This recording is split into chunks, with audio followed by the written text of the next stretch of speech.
तो आज से हम लोग इंग्लिश स्टार्ट कर रहे हैं। पहला चैप्टर का नाम क्या है? क्लास 7 का द टाइनी टीचर, यानी छोटी सी टीचर्स के बारे में पढ़ना है। ठीक है, बहुत ही छोटी सी टीचर है, उसके बारे में हम लोग पढ़ेंगे। तो स्टार्ट करते हैं। Name the smallest insect you have ever seen. सबसे छोटा इंसेक्ट मतलब क्या होता है? कीड़े मकोड़े। तो सबसे छोटा इंसेक्ट तुमने जो देखा है कभी, उसका नाम बताओ। एंड द वाइजेस्ट, और सबसे ज़्यादा बुद्धिमान, यानी कि जो भी तुमको लगता है सबसे ज़्यादा बुद्धिमान और सबसे ज़्यादा छोटा इंसेक्ट कीड़ा, उसका नाम तुमको बताना है। ठीक। इज़ इट द फ्लाई, क्या ये मक्खी है?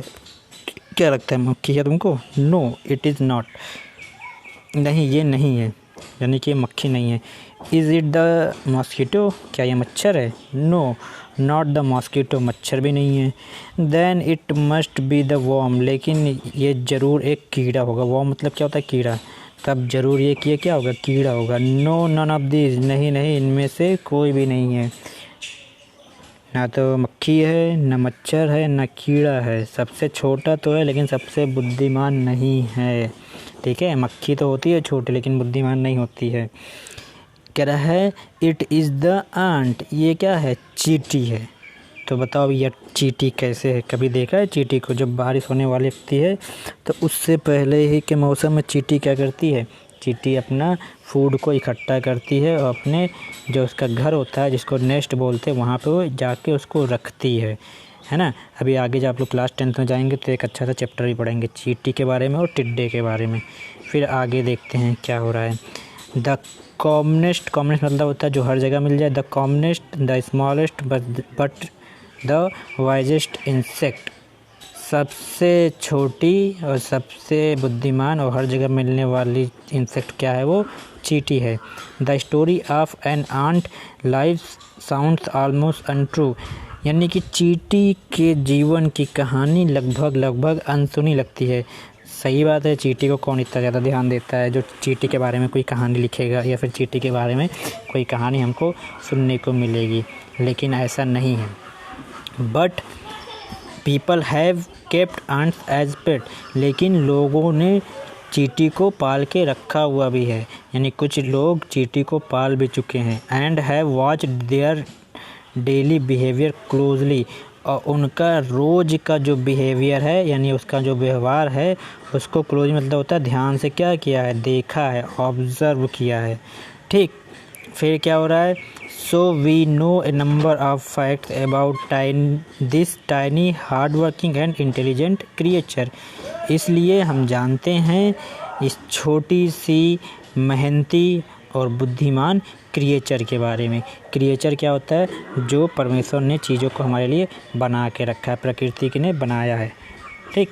फिर कह रहा है एन आंट्स यूज़ इट्स फ्रीलर्स और एंटीनाज। एंटीना क्या होता है? तो एंटीना देखा है ना, पहले ज़माने के लोग एंटीना लगा के रखते थे। अभी भी देखो कहीं जगह एंटीना लगा रखे रहते हैं, टाटा स्काई का, एयरटेल का।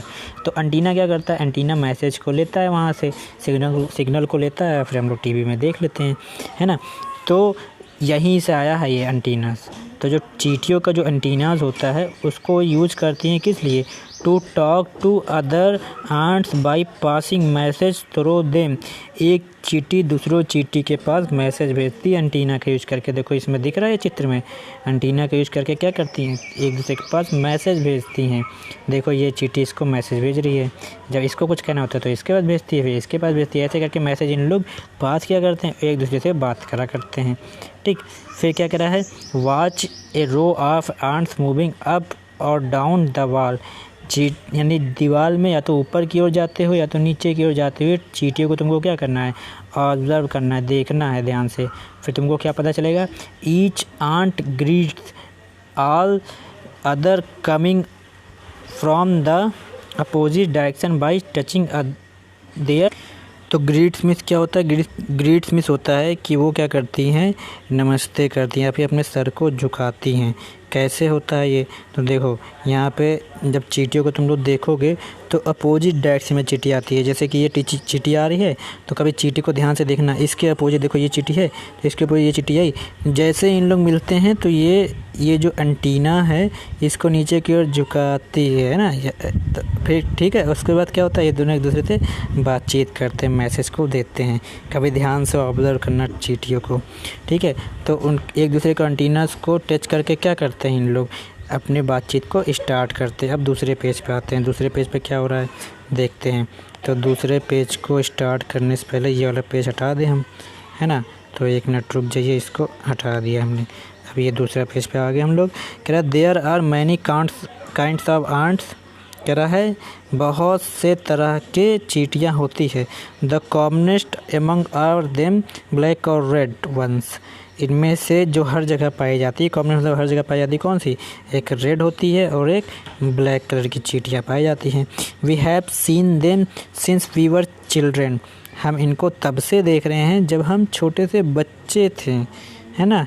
But have not paid enough attention to them, लेकिन कभी भी पर्याप्त मात्रा में, एनफ मतलब होता है पर्याप्त या फिर भरपूर, लेकिन कभी भी भरपूर मात्रा में उनके ऊपर ध्यान नहीं दिया। और ये बात सच भी है, चींटियों को देखते तो सभी हैं लेकिन कभी उनके ऊपर ध्यान कोई नहीं देता है कि वो क्या कर रहे हैं। जैसे अभी इसमें देखो मैंने बताया था कि चींटियाँ जब मिलती हैं एक दूसरे से तो अपने एंटीनास को क्या करती हैं, एंटीना को नीचे झुकाती हैं और टच करती हैं, फिर इसके कर करके क्या होता है उन लोग एक दूसरे से बातचीत करती हैं, ठीक।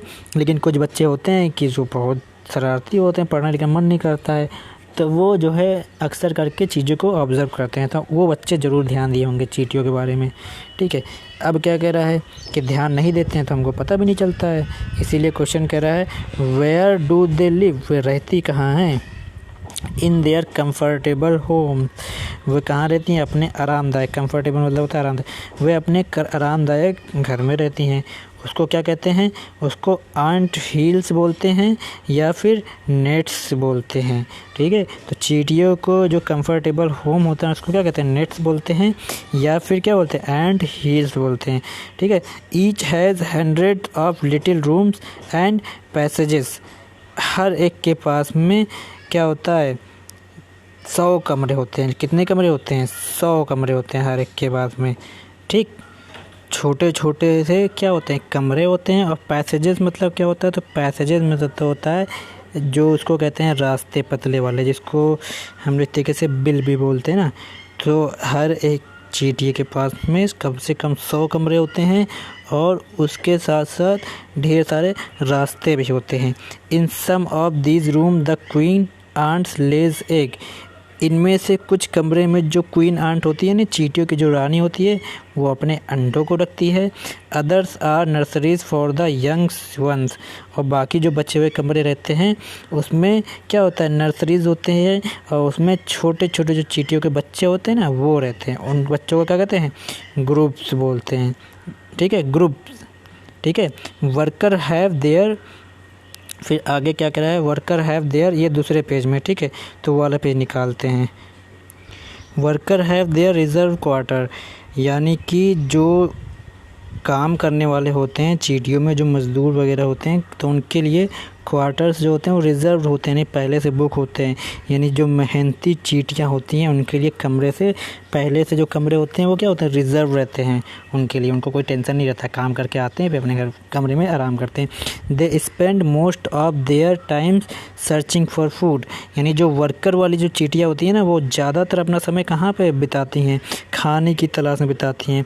सम room serve as store house for this food, और उसमें से जो कुछ रूम होते हैं वो किसके लिए सर्व रहते हैं, वो स्टोर रूम के जैसा होते हैं। वहाँ पे इसको स्टोर हाउस कहते हैं। उसमें जो फूड उन लोग लेके आती है ना चींटियाँ, वो वहाँ पे रखा जाता है, ठीक है।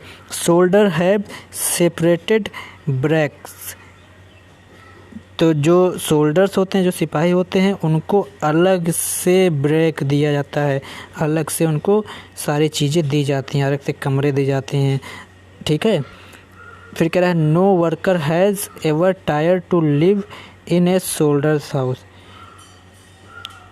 कभी भी जो वर्कर चींटियाँ होती हैं वो शोल्डर्स वाली चींटियों के कमरे में गलती से भी नहीं जाती हैं, ठीक है।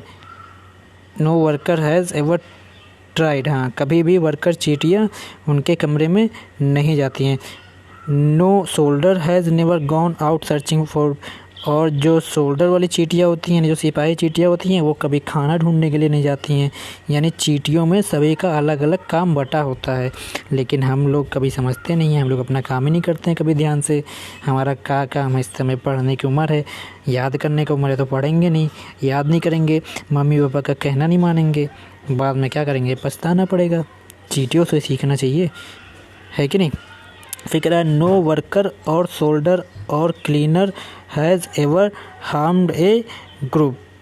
ग्रुप अभी मैंने बताया था क्या होता है ग्रुप, तो ग्रुप होता है छोटी वाली चींटियाँ, चींटियों के बच्चे छोटे छोटे से, है ना। तो क्या होता है, ना तो कभी सोल्डर चींटी या फिर क्लीनर वाली या फिर वर्कर वाली चींटियाँ, ठीक है, इनको हार्म्ड करती हैं, ग्रुप को कभी तकलीफ़ देती हैं, ऐसा कभी नहीं होता है। सो यू सी, इसलिए अब तुम जब जानते हो एन आंट्स लाइफ, एक लाइफ चींटी के लाइफ के बारे में, इट्स वेरी पीसफुल, ये बहुत ही जैसा कैसी है, शांतिपूर्वक वाली है, शांतिपूर्ण लाइफ होती है ना चींटियों की, किसी को कोई मतलब नहीं रहता है, सब अपना अपना काम समय से करते हैं। Each does it share of work intelligently and bravely, हर एक अपना काम को कैसे करता है, कैसे शेयर करता है, बहुत ही ईमानदारी के साथ में, और कैसे, इंटेलिजेंस के साथ में, बहादुरी के साथ में, है ना। And never fights with other member of the group, सबसे ज़्यादा ज़रूरी वाला चीज़ क्या है कि चींटियाँ आपस में कभी नहीं लड़ती हैं, अपने मेंबर से कभी नहीं लड़ती हैं, ग्रुप के मेंबर से। हमारे घर में तो इंसान क्या करता है, छोटी छोटी बात पे लड़ाई करना स्टार्ट कर देता है ना। अब देखो यहाँ पे ये एक एक्सरसाइज है, इसको तुमको करने की ज़रूरत है, ठीक है। जब मैंने चैप्टर पढ़ा दिया है तो ये सारे क्वेश्चन और आंसर आपको अपने आप से करना है, और जब नहीं कर पाओगे तो बाकी हम है ही, हम बताएंगे ना। तब तक के लिए बाय बाय।